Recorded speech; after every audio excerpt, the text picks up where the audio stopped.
So I want to say to the organizers, thank you very much. Thank you for inviting me to speak to you today. I'm honored to be kicking off your conference today, and I hope that you all leave this session with a good understanding of how the Ombudsman's Office operates and what our new mandate overseeing school boards and universities means for you. Je suis ravi de donner le coup d'envoi au premier jour de votre conférence et j'espère que vous repartirez de cette séance avec une bonne compréhension du fonctionnement du bureau de l'Ombudsman et des conséquences de notre nouveau mandat pour vous. So what I propose to do today is, first of all, explain what an ombudsman is and does. I've been an ombudsman now for about 8 years, and occasionally I still stumble over the words, so it takes a bit of getting used to and explaining. And then I'll explain what our approach is in executing our new mandate for oversight of school boards and universities. And finally, I will illustrate how that plays out in real life. So this speech is actually quite timely, as we are approaching our one-year anniversary of oversights over school boards, which arrives on September 1st.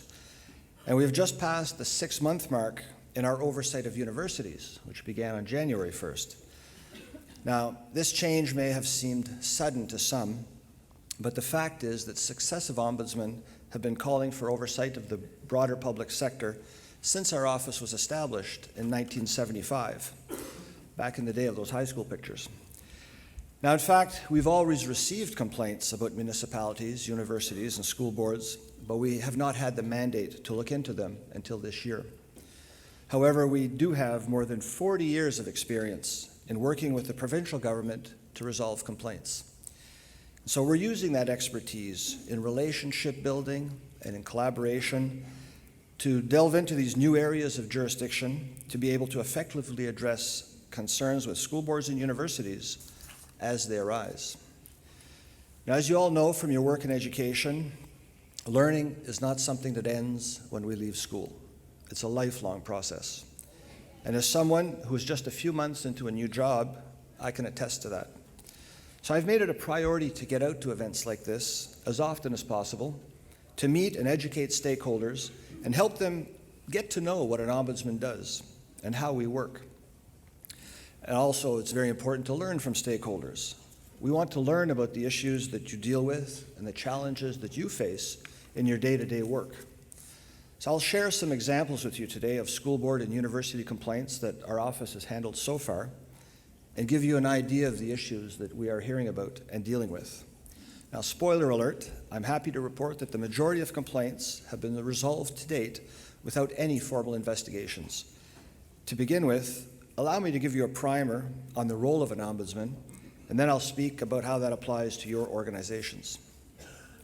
Now, the role of an ombudsman goes back over 200 years to 1809, when Sweden created the first parliamentary ombudsman. And the word ombudsman, obviously, is Swedish. It's gender neutral, and it means citizen's representative. In other words, it's someone who hears public concerns and raises them with the people in power. We are a free, accessible, and responsive alternative to the judicial system. And like the courts, we are independent of government, and we are impartial. We do not advocate for complainants or for the bodies that we oversee. In simple terms, when we get a complaint, we remember the old adage that it doesn't matter how thin you make the pancakes, there are always two sides. In fact, the defining characteristics of a true ombudsman are independence, impartiality, and confidentiality. So we're independent and we're free to look into anything that is within our jurisdiction. We're impartial because we don't take sides, and we deal with complaints confidentially. We are not judges or enforcers. We simply review the facts, recommend solutions. Now, we have an oversight role that does include investigative powers, but the bulk of our work involves resolving issues at the lowest level possible, and usually without the need for formal investigation. Our role is not to name, blame, and shame. It's to identify administrative problems and ultimately improve governance. Now, when governance problems arise, elected officials don't always have the knowledge or the resources to effect change. And as we all know, the judicial system is prohibitively expensive and slow. So the Ombudsman is meant to fill that gap and provide redress for citizens who are being poorly served or unfairly treated by public sector bodies.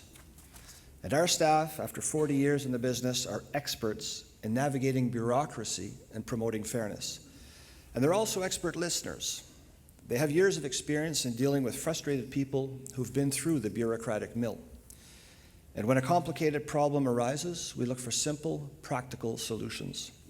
We're an office of roughly 100 people, and we handle more than 20,000 complaints every year. And we resolve hundreds every week by intervening and finding solutions.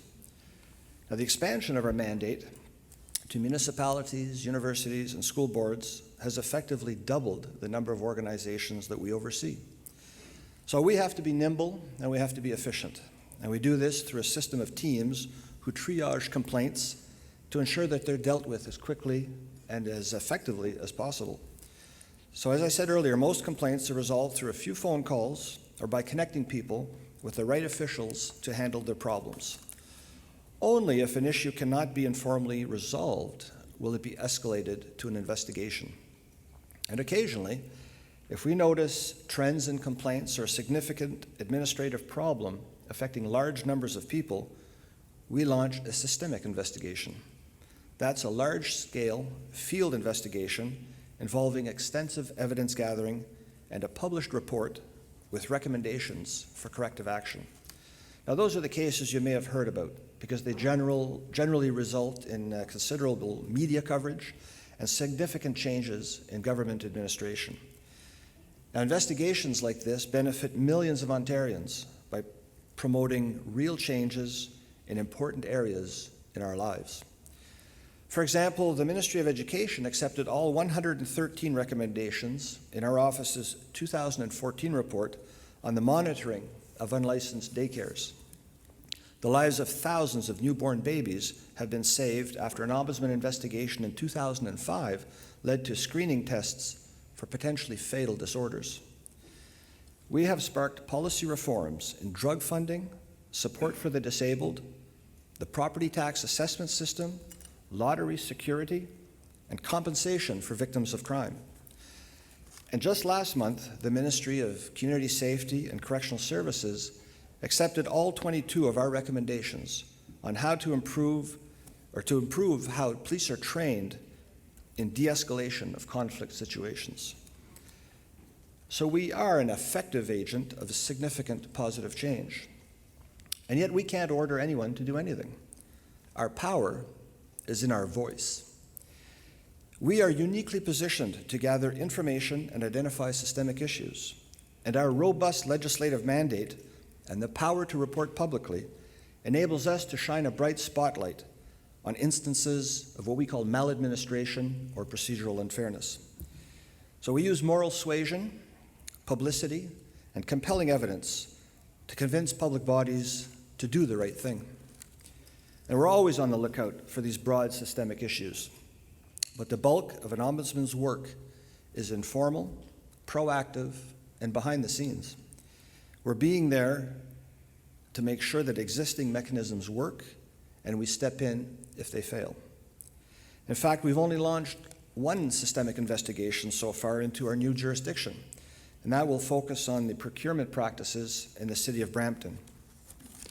Now, since most people here have some involvement with school boards, let me explain a bit about our experience in that area. And I know that there's a broad cross-section here, but I'll get on to other areas in a moment. So before our new mandate took effect last September, we occasionally had oversight over individual school boards, but only in cases where the province directly took over those boards by appointing a supervisor. And that has only happened 3 times in the past decade. Now, each time, we were able to refer complaints to the supervisors and work with them to make sure that issues were satisfactorily resolved. Now, of course, we can take complaints about all boards across the province. And since September 1st, we have received almost 700 complaints about school boards. I'm happy to report so far that we have received excellent cooperation from most boards, and which has allowed us to resolve many difficult issues. In most cases, we've been able to help people by referring them to the right officials at the local level, or by having our staff make informal inquiries with the boards in question. About 1/3 of all complaints are resolved by our staff simply providing information and referrals. And so what are the most common complaints about school boards? Well, quite frankly, they're about what you would expect. Student safety and security, special education, school staff, and busing are common themes. We've also received complaints about unions, but we do not have jurisdiction over union issues. Thankfully so. One example of a busing complaint, that we looked into a case where a 4-year-old boy was dropped off at the wrong bus stop, and his family didn't know where he was for 45 minutes. Fortunately, he returned to school safely by a good Samaritan. One of our investigators made inquiries with the Transportation Consortium, and we found out that the driver made an error in dropping off the boy at the wrong stop. So at our suggestion, the consortium committed to improving its incident reporting procedures and its driver training.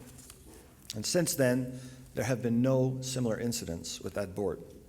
As this case demonstrates, if the lines of communication are open between us and the relevant officials, we can achieve constructive solutions and avert future complaints.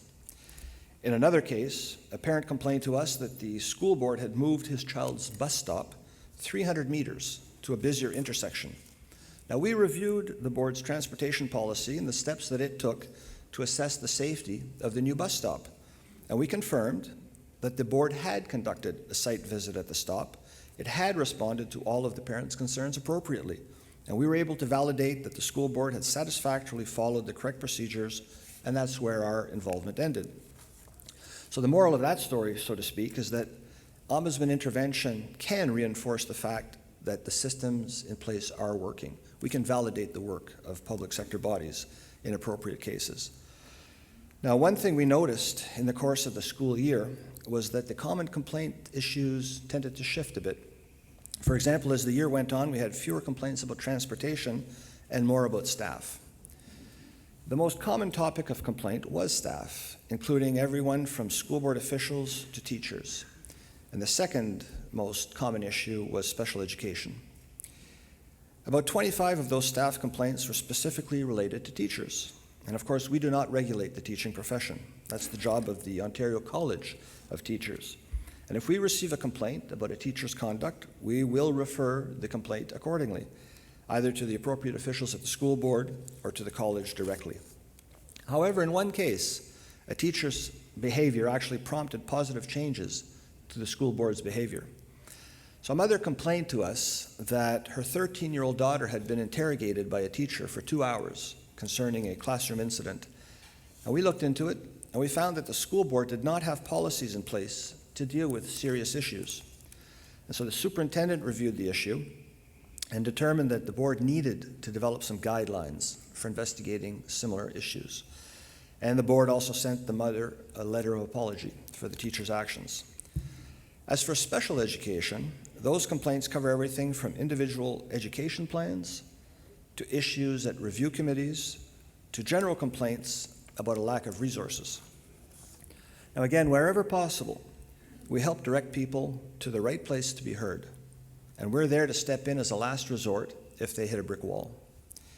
That said, it's important to understand that broad issues of government policy, whether it's how much is spent on special education or what is in the sex ed curriculum, are not within the Ombudsman's traditional role.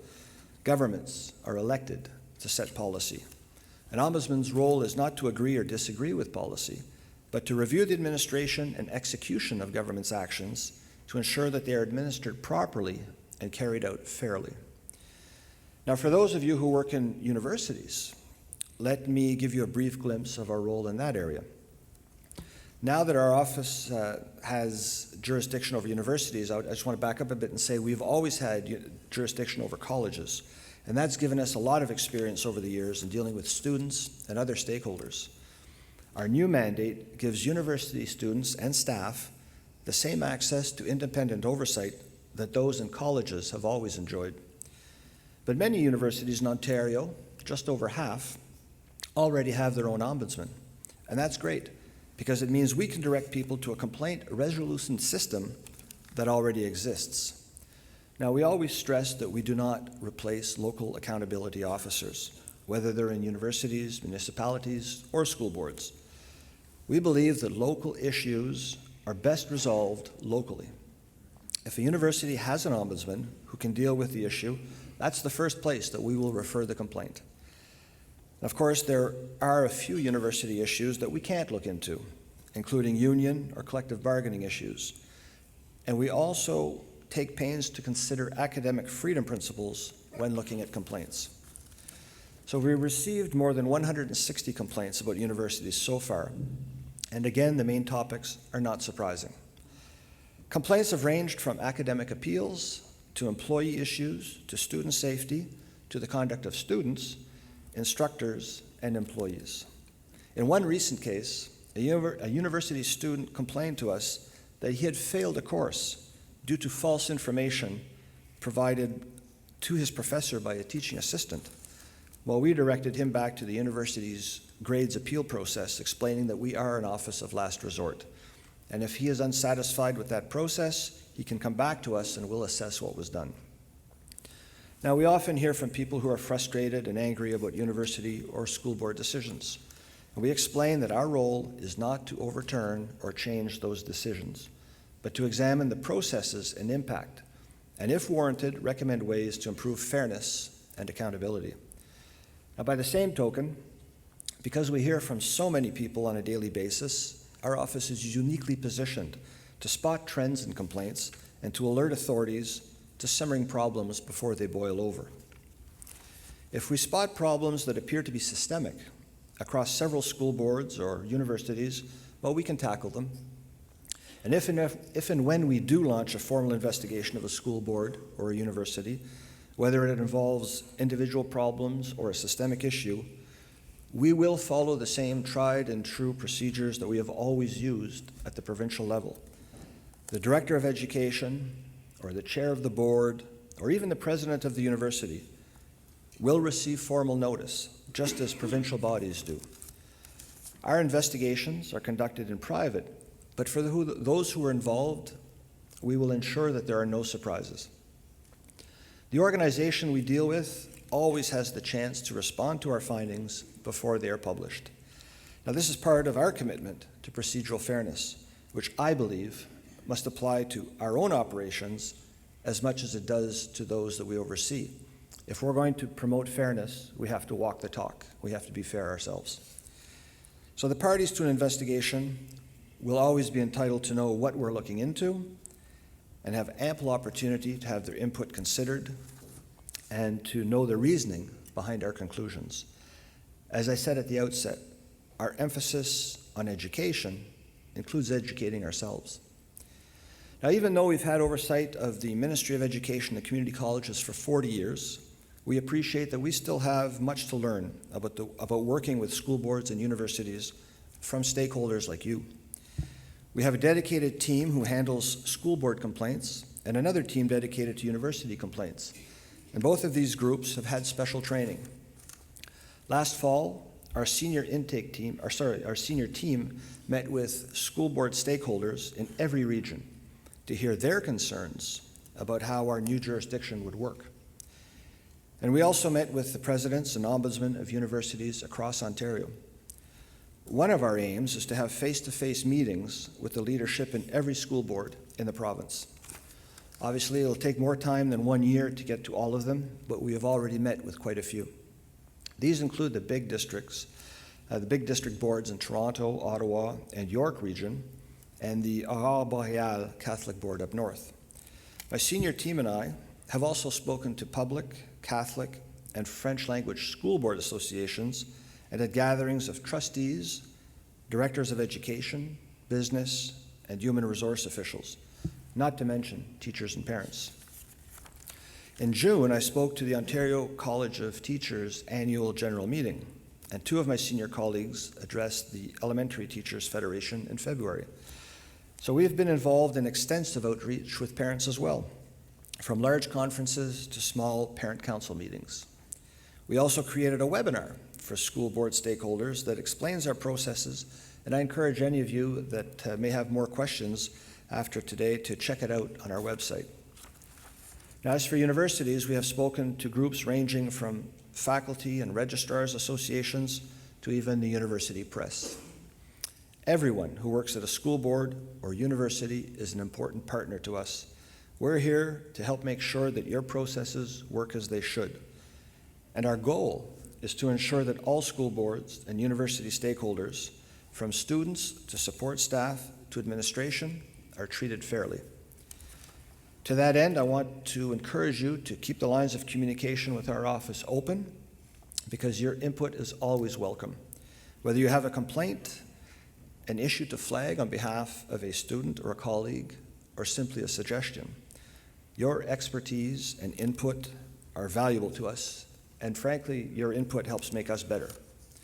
So I hope my remarks have given you a good idea of the work that we have done in your world so far, and the approach that I plan to take in the future. And if you'd like to know more, we share information about our latest cases every month in our newsletter, which is available on our website and by email. And we'll also have more details and statistics in our annual report, which will be published this fall. You know, I believe in finding win-win-win situations whenever possible, and I'm convinced that our new mandate is one of them. We are seeing increased public demand for accountability, and that's a win.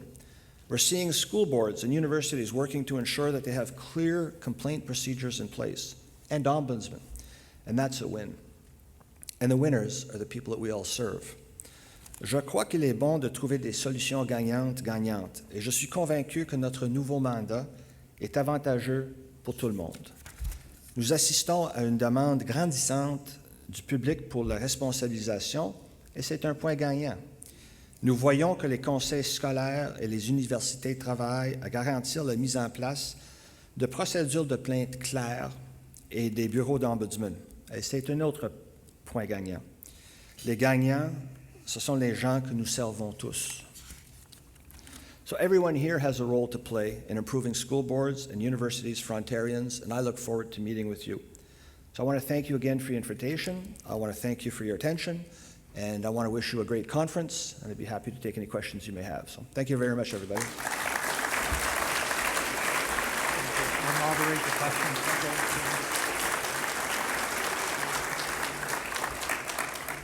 Thank you very much. Mr. Dubé has graciously agreed to take questions. So for those who don't know me, Pierre Côté, General Secretary, I'll moderate the questions. So microphone 1, microphone 2, and please keep your questions fairly brief and to the point. But here's your opportunity should you have questions.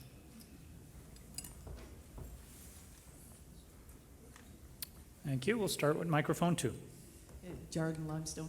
I wasn't sure if I heard you correctly. So if there was a complaint about a teacher, did you say that you immediately sent it to the College of Teachers, or did you tell the complainant that the College of Teachers would be the route to go?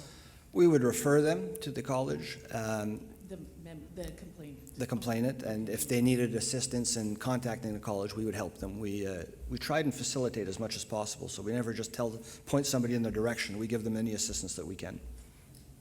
Okay. Thank you. Microphone 1. Rothwell, District 35, Brock University. My question has to do with a student who might approach the ombudsman at the university and find that they're not being given any support by the ombudsman. Would they then proceed up to your level?